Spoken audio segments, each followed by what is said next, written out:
Hindi ako nag-o-offer ng rituals, okey? Mga spells-spells na 'yan, na kung pababalikin yung mga jowa niyo. Tsaka naku, hindi dini-discourage ko 'yan guys, tigilan niyo 'yan. Tigilan niyo yung mga balik-balik ng jowa.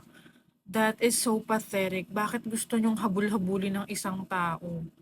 Oh my God, tigilan niyo 'yan. Hindi 'yan nakakaano, nakakatuwa. Hindi 'yan nakakaganda sa buhay niyo. Kung ayaw na sa inyo nung tao, eh, pakawalan niyo. 'Di ba napaka-pathetic naman 'yan, na magpapa-rituals ka para bumalik sa'yo yung jowa mo or itong taong 'to. Wala na bang iba? Tsaka mag-focus ka muna sa sarili mo. Mag-self-love ka muna. Tigilan mo na muna yung kakahabol sa taong wala namang balak na ano, m makipag-ano sa'yo sa buhay mo, 'di ba? 'Wag. Hindi yun ano, hindi worth it. Napaka-pathetic niyan. It's so low vibe. Kaya huwag kayong magpapatol dun sa mga nag-o-offer ng mga rituals-rituals na yan kasi Diyos ko pinipirahan lang kayo niyan. Mag-focus kayo sa sarili ninyo, self-love, ganyan. Diyos ko, no.